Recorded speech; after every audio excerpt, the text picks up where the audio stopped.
저는 오늘 말씀을 함께 나누기 전에 먼저 여러분에게 묻고 싶은 말씀이 있습니다. 여러분의 삶을 이끌어가는 힘이 무엇입니까? 사실 우리는 이 물음에 하나님, 말씀, 이렇게 정답을 말해야 될 것 같은데 실제로 내 삶을 조용히 묵상해보고 돌이켜보면 내 삶을 이끌어가는 것이 하나님과 말씀보다는 또 다른 어떤 것들이 있지 않나 이런 생각이 들지 않습니까? 혹 그것이 돈이나 혹은 명예나 쾌락이나 혹은 인간관계들은 아닌가요? 오늘 본문에서 한 율법사가 예수님께 찾아와서 율법 중에 어느 계명이 큽니까? 라고 물었을 때 예수님께서는 두 가지로 오늘 말씀을 들려주고 있습니다.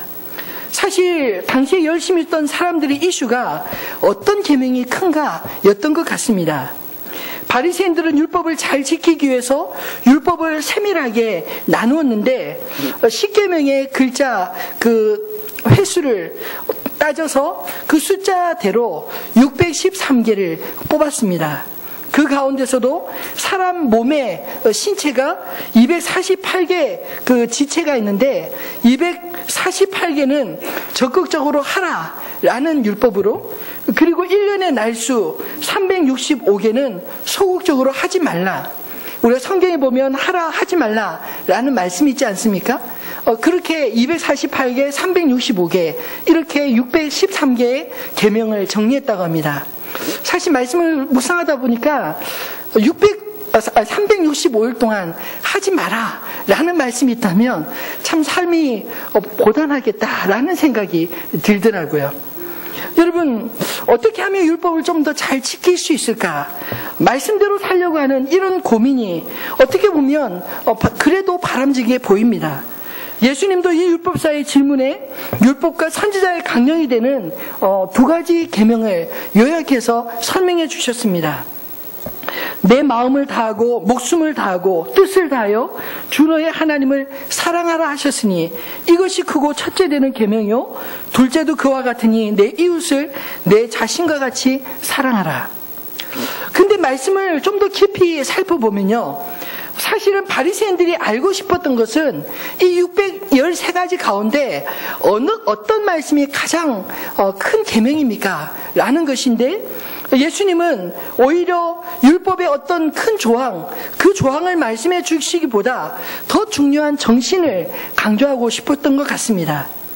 신명기 6장 5절과 레위기 19장 18절을 인용한 이 말씀의 핵심은 마지막에 사랑하라는 그 말씀에 있다는 것입니다. 십계명과 구약의 율법은 바로 하나님을 사랑하고 율법을 사랑하라고 하시는 말씀으로 요약될 수 있다는 것입니다. 저는 성경을 읽다 보면 제일 불편한 말씀이 이 아가서입니다. 아마도 이 아가서를 읽어보신 분은 아시겠지만 지난번에 큐티 본문으로 이 아가서 본문이 있었는데 이 아가서 본문을 저희 새벽 예배 때마다 이렇게 말씀을 함께 봉독하지 않습니까? 함께 봉독하는데 참 쑥스럽고 어려웠습니다. 너무 이렇게 노골적인 그런 장면들이 이렇게 나와 있는데 성경이니까 그냥 꼭 참고 읽긴 읽었지만 저나 성도님들도 아마 읽으시면서 좀 쑥스러우셨을 것 같아요. 그런데 이런 아가서를 노래 중에 노래, Song of Songs라고 이렇게 말하는 이유가 무엇일까요? 사실 그 딱딱한 것 같은 이 구약 성경의 핵심 역시 사랑이기 때문입니다.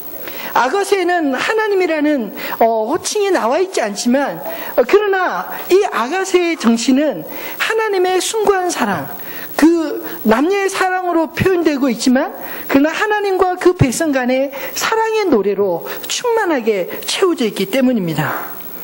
성경에 나와 있는 그 말씀들을 한 절 한 절 읽어보면 하나님이 그 백성들을 얼마나 사랑하시는가, 그리고 그 백성들이 하나님의 사랑을 떠났을 때 하나님께서 안타까이 외치시는 그런 말씀들로 구글절절이 기록된 것을 읽지 않습니까? 오늘 우리가 읽은 이 본문의 말씀을 묵상하면서 저는 이 사랑에 초점을 맞춰봤으면 좋겠습니다.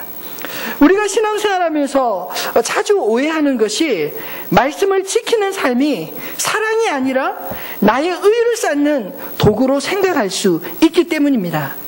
옆에서 보기에는 너무나 열심인데 근데 정작 본인의 마음에 기쁨과 감사가 점점 사라진다면 내가 섬기는 동기가 사랑인지 아니면 나의 의, 나의 열심 때문인지를 우리가 정직하게 돌아봐야 되지 않을까요?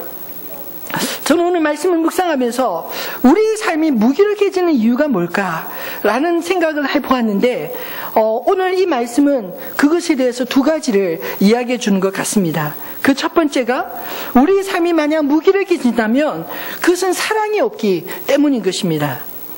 사실 성경을 우리가 아무리 잘 알아도 사랑이 없으면 꽝입니다. 고린도전서 13장의 메시지가 바로 그 말씀이 아닙니까?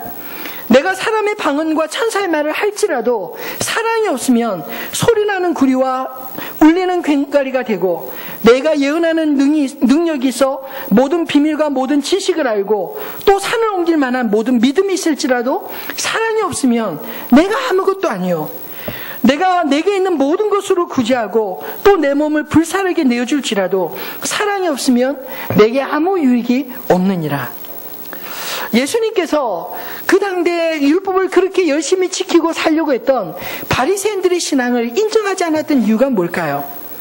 그들은 율법을 정확하게 외우고 율법대로 살려고 열심을 냈지만 정작 율법에서 말하는 바 그 정신, 그 사랑을 잃어버린 채 율법으로 자기의 의의를 아상과 같이 쌓으려고 했기 때문입니다.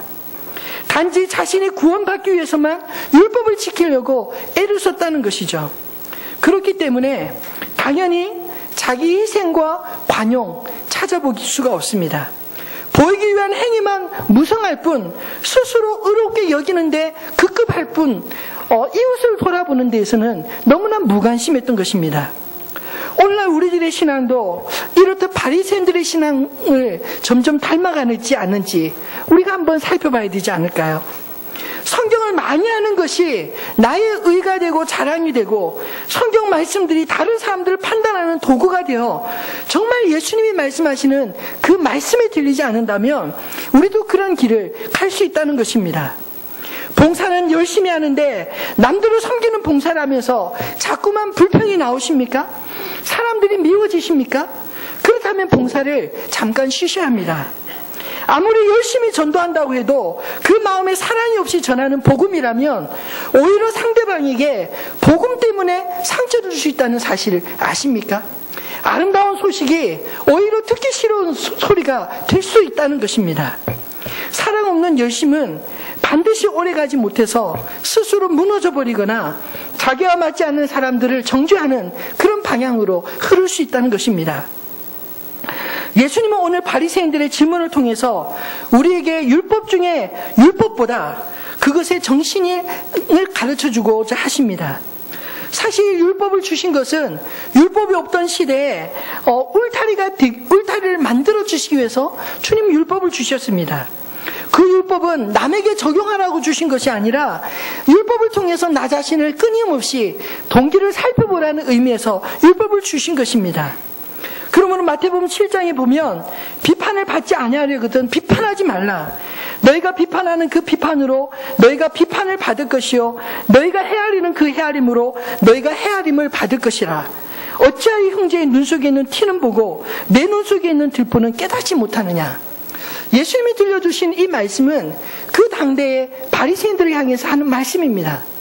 자신들은 다른 말씀을 잘 안다고 생각하고 다른 사람들에 대해 보다 의롭다고 생각하고 끊임없이 다른 사람들을 가르치려고 하지만 정작 스스로 배우지 않는 사람들, 정작 스스로 돌이키지 않는 그 사람들을 향해서 주님이 책망하신 말씀입니다.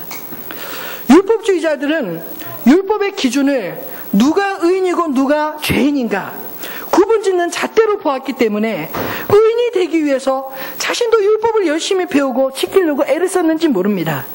근데 문제는요, 아이러니하게도 율법을 배우면 배울수록 알면 알수록 자신도 자유롭지 못하고 다른 사람조차 사랑하지 못하는 그런 이상한 사람이 되고 말았습니다.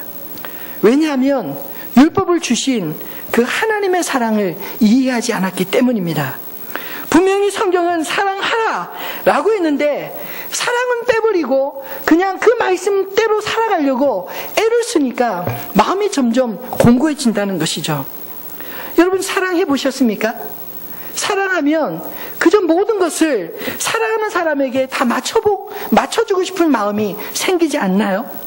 사랑하면 사랑하는 사람의 행동과 말이 사랑하면 이해가 되지 않습니까? 사랑하면 이상하게 내가 아니라 사랑하는 사람 중심으로 맞춰지게 되는 것 같습니다.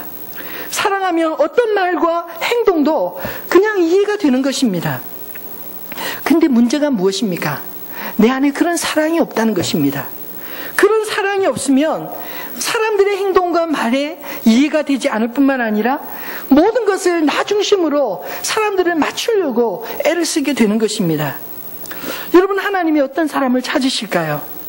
율법을 잘 지키는 사람일까요? 하나님을 사랑해서 하나님의 말씀대로 살아가려고 애쓰는 사람일까요? 여러분, 비록 실수 많고 허물 많다 할지라도 하나님을 사랑하는 사람, 그 사람을 하나님이 사랑하지 않겠습니까? 예수님의 제자들 가운데 특별히 베드로를 보면요, 그는 많이 배운 사람이 아닙니다. 그저 어부로 태어나서 어부로 예수님을 만날 때까지 고기 잡는 일을 생을 살았던 사람입니다. 근데 예수님이 그를 부르시고 그를 사랑하는 제자로 삼으셨습니다. 왜일까요? 베드로 안에 주님을 향한 진실한 사랑이 있었기 때문이 아니겠습니까? 이번에 청년부 아울리치를 갔던 강원도 인제에 부평교회를 섬기시는 이종만 목사님을 제가 청년들 격려하러 갔다가 금요일날 만나 뵀습니다. 아무도 가지 않는 곳으로 부르심을 받고 20년간 그 교회를 섬기시는 참 훌륭한 목사님이셨습니다. 시간 가는 줄 모르고 한두 시간 그 목사님의 목회한 이야기들을 쭉 듣는데 참 하나님의 사랑이 없이는 감당할 수 없었겠다, 이런 마음이 들면서 참 아름답게 느껴졌습니다. 아이들이 6명이나 되는데요, 실제로 목사님 자녀는 4명이고 이웃집에 그 홀 어머니가 키우던 2 아들이 있었는데 그 어머니가 갑자기 병으로 돌아가시게 돼서 그 아이들을 집으로 데려와서 같이 키워서 아이들이 6명이나 된다는 겁니다. 근데 그분의 이야기를 들으면서 작년에 목회 20년 만에 최고로 어려웠던 그런 순간을 지냈노라, 그런 이야기를 해 주시더라고요. 한겨울에 하나님께서 그 자기 마을에 그 여리고 성처럼 매일 아침마다 새벽기도 끝나서 이렇게 한 바퀴씩 여리고 작전처럼 돌고 기도하라는, 전도하기 위해서 기도하라는 그런 사인을 주셨대요. 그런 마음이 주셔서 집사님들 몇 분과 함께 새벽 예배를 마치고 그 추운 겨울날 그 동네를 걸어서 돌면서 하나님 앞에 기도의 제단을 쌓았답니다. 하나님, 우리 동네에 믿는 사람들을 좀 더 보내주십시오. 그렇게 기도하고 그리고 열심히 전도했는데 무려 딱 한 사람 결신을 했답니다. 그것도 건강한 사람이 아니라 중풍으로 거동이 불편한 70대 할아버지 한 분이 예수님을 영접하고 나도 교회에 이제 나가고 싶다, 이렇게 말씀을 해오시더래요. 그래서 그분을 모시러 가서 모시고 오고, 그리고 또 예배 마치면 식사해서 또 모시다 드리고, 이렇게 몇 달을 지내다가 순간적으로 그 부축하던 집사님이 잠깐 손을 놓는 사이에 이분이 힘을 잃고 쓰러지셨는데 그만 그 갈비뼈가 부러지고 뇌진탕 바로 직전까지 그렇게 아주 어려운 상황이 됐다는 겁니다. 원래 몸이 허약하신 상태에서 그렇게 몸이 쓰러지게 되자 정말 이제 곧 죽을 사람처럼 그렇게 중환자실에 있게 되었는데, 하나님 앞에 너무나 화가 나서 물었대요. 하나님, 도대체 이게 뭡니까? 주님께서 기도하라고 해서 기도했고 전도하라고 해서 전도했는데 딱 한 사람 보내주셔서 그 사람을 열심으로 섬겼는데 이게 뭡니까? 이 할아버지가 쓰러지고 나니까 그 집안은 안 믿는 집안이니까 그 할아버지 쓰러진 것 모든 책임을 다 교회와 목사님에게 돌리더래요. 그래서 병원비 일체며 또 합의해달라고 하는데 합의도 안 해주고, 왜냐하면 돌아가실지 모르니까 그때 더 크게 청구하려고 아직 때가 아니라고 그렇게 미루시더랍니다. 그래서 하나님 앞에 통곡하면서 이게 도대체 무슨 일이냐고 기도하는데, 그때 하나님께서 어떤 마음을 주시냐면, 너희가 기도했기 때문에 그 할아버지가 죽지 않았다, 이런 마음을 주시더래요. 만약 교회는 나오지 않았다면 집에서 돌아가실 수 있었다는 겁니다. 그리고 염려하지 말라고, 살아날 거라는 그런 확신을 주셔서 그렇게 기도했답니다. 근데 더 중요한 것은요, 그 할아버지의 고통과 아픔을 통해서 하나님의 마음을 느끼게 해주셨다는 겁니다. 내가 그를 사랑한다 라는 말씀입니다. 사람들이 나를 자신의 건강과 출세와 행복을 위한 도구로만 생각하지, 정작 나의 아픔에 함께 동참하려는 사람이 너무나 적구나, 이런 안타까운 마음을, 주님의 마음을 느끼게 해주셔서 펑펑 울면서 회개하고 또 감사했다고 합니다.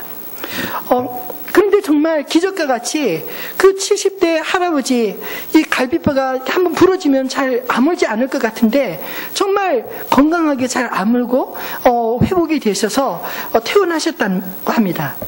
근데 이제 가족들이 다시 찾아와서, 저 목사님 죄송합니다만 지난번에 주시려고 했던 그 돈 다시 주실 수 있겠습니까?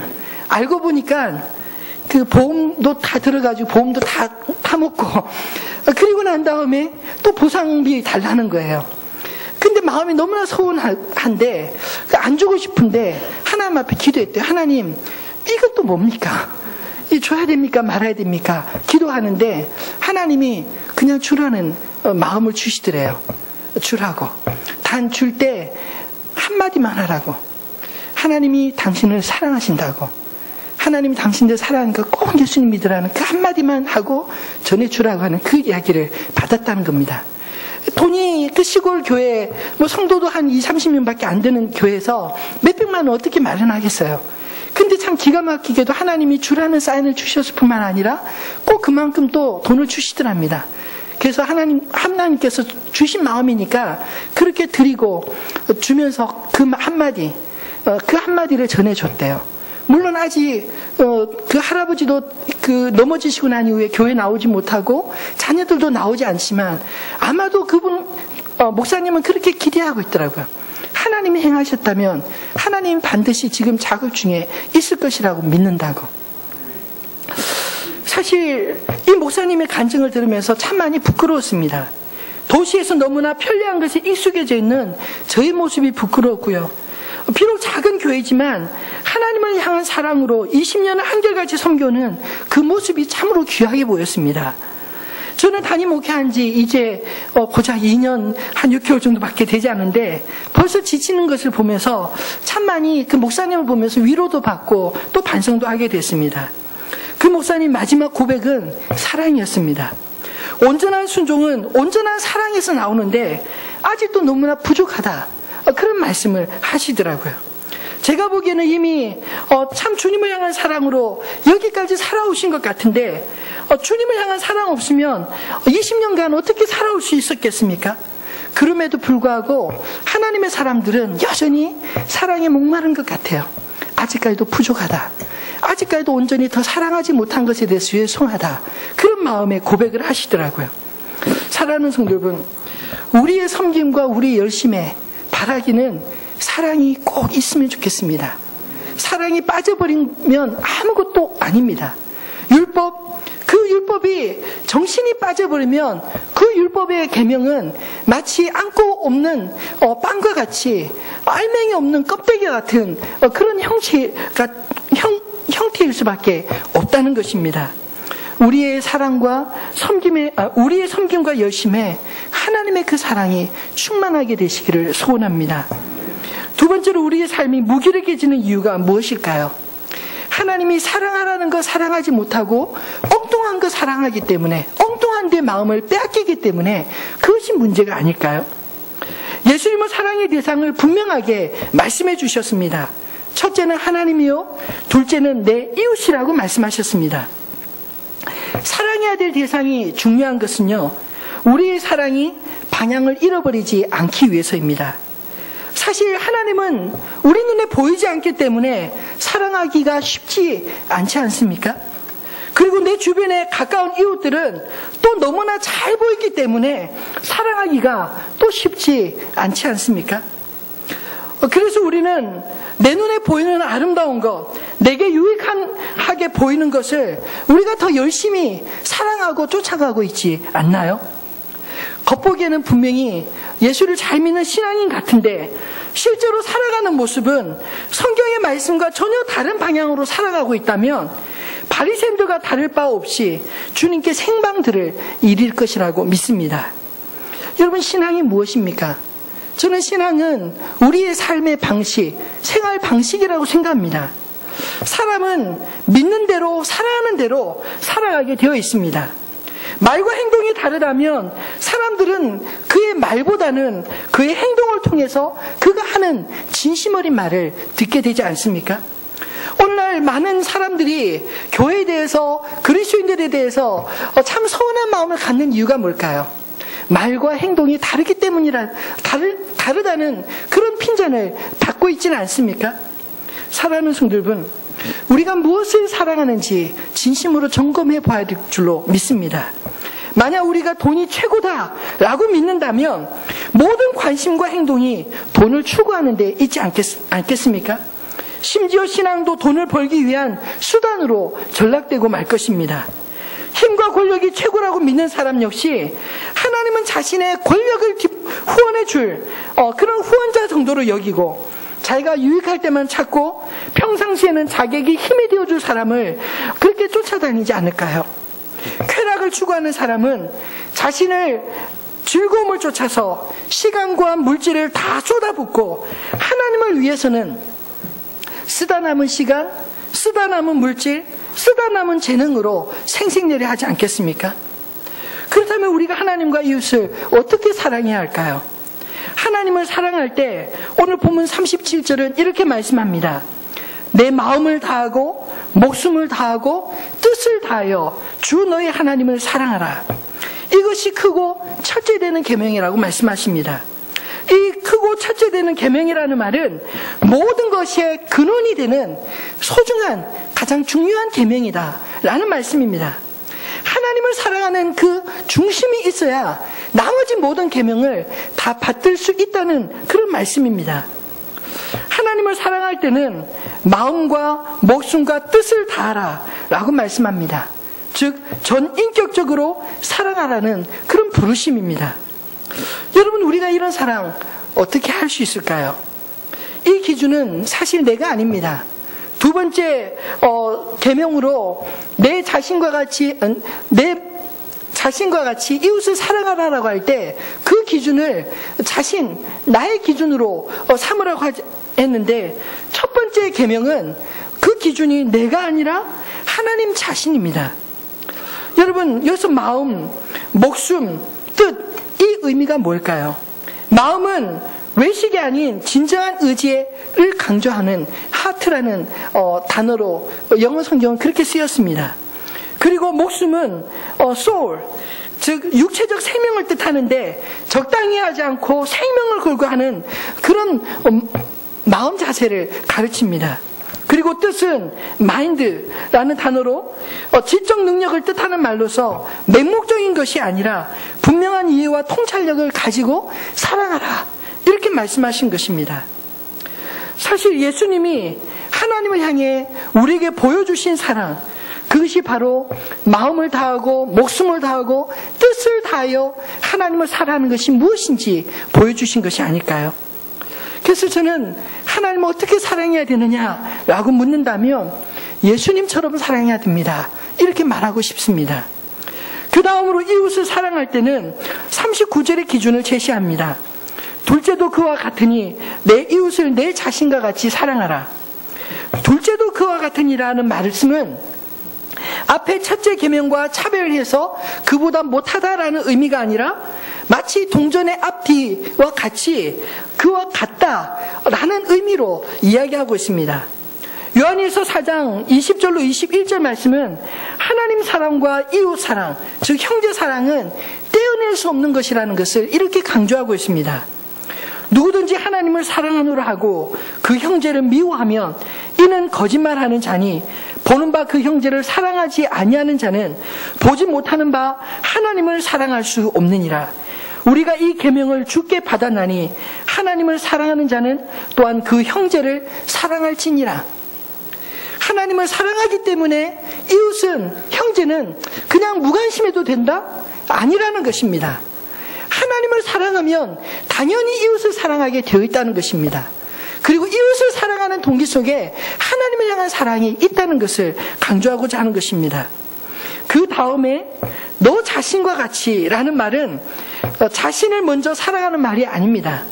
물론 자신을 건강하게 용납하지 못하는 사람이 어떻게 다른 사람을 용납하며 사랑할 수 있겠습니까?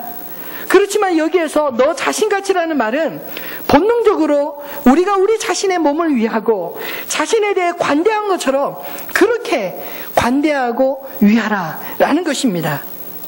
여러분, 가장 가까운 이웃이 누구일까요? 사실 우리 배우자 또 우리 가족들이 아닐까요? 남들에게는 잘하면서 이상하게도 우리 가족들에게는 참 소홀하지 않습니까? 얼마 전 저희 막내 녀석이 밖에 나가면 아무 소리도 못해요. 그냥 뭐라고 해도 다 당하는데 집에 오면 그 분풀이를 집에서 다 쏟아 놓습니다. 밖에 당한 매 맞고 와서 집에 와서 분풀이하는 이런 모습들 보면서 참 꼭 누구 닮았다 이런 생각이 들었습니다. 상상은 여러분 자유로 맡기겠습니다. 근데 여러분, 사실 우리가 가장 사랑해야 될 대상이, 가장 사랑해야 될 이웃이 우리 가족, 이웃, 우리의 그 배우자 먼저 사랑해야 되지 않을까요? 여기서부터 시작해서 우리가 날마다 마주치는 사람, 가끔이지만 정기적으로 늘 만나는 사람, 이런 사람들이 다 우리 이웃이 아니겠습니까? 사실 옛날보다 오늘날 이 현대인들이 훨씬 이웃을 가까이 두고 사는데 훨씬 멀리 하며 사는 것 같아요.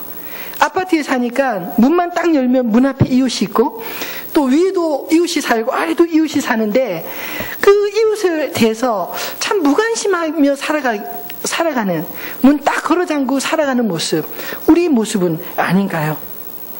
나의 필요를 위해서 우리가 그들과 관계를 맺으며 살아가는 것이 아니라 그들의 필요에 함께 민감해 줄 수 있는 사람, 그러한 사람이 이웃을 사랑하는 것이라고 말씀하고 있습니다. 여러분, 하나님 얼마나 사랑하십니까? 이웃을 얼마나 사랑하십니까? 우리 자신의 마음이 더 잘 안다고 생각합니다.